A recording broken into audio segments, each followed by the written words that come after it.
Shabbat Shalom, L'chaim L'chaim. This week's Torah portion is Mishpatim. It deals mostly with the laws of damages, monetary laws, slaves, various things like that. And I'll start with a story, something that happened at the beginning of this week. Basically, for water and gas, Ayala and I pay Ayala and Lady, a certain amount each month. And I'm good, I keep track of it, I'm on top of these things. But this month she messaged me saying, hey, I want you to pay for next month, as well as this month that just passed, and the one before that you didn't pay for. And so I got worked up a little bit because I thought, wait a minute, I did pay for that month. I remembered it, I recorded it, it's all here, But I realized that I didn't send it to her, so she didn't have any record of me paying it. And so I started to, beat myself up, thinking, wow, I should have known better, I should have done better.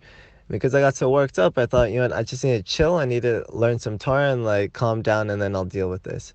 So I opened up a book, it's just called Baal Shem Tov, it's different teachings of the Baal Shem Tov in the Torah portion.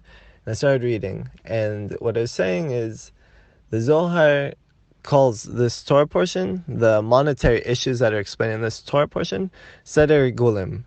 Basically, it's the only place in the Zohar that it talks about reincarnation.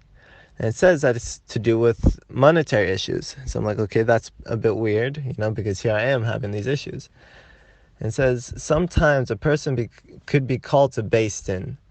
And in the Beis Din, the judge is going to rule that they're guilty, when in fact, in truth, they're not guilty, they're innocent.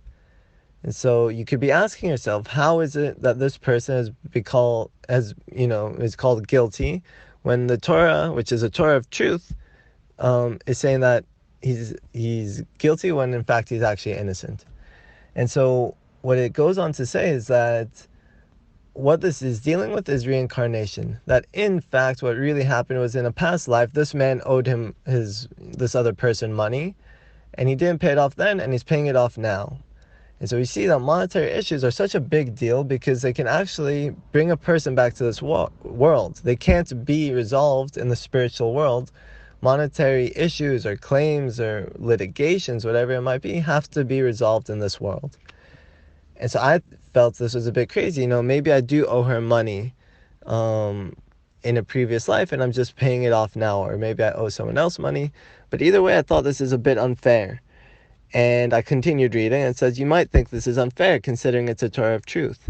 So what about, we understand that maybe this person owed someone money in a previous life. But what about the person receiving money? Maybe they were not supposed to receive the money. So this is the Seder of Gilgulim, the gates of reincarnation. They will pay off someone else.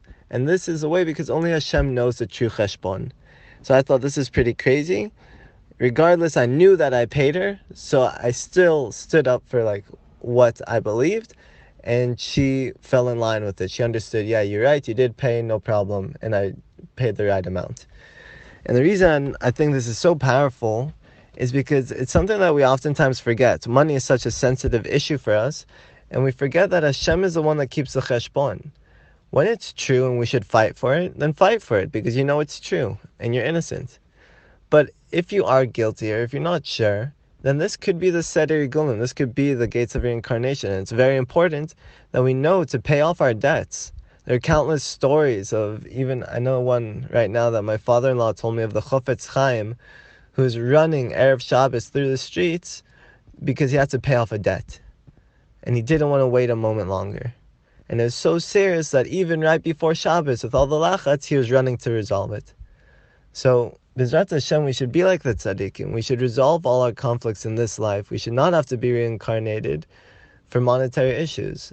And we should make sure that we see them as serious as they are, both in this world and in the worlds that are after this.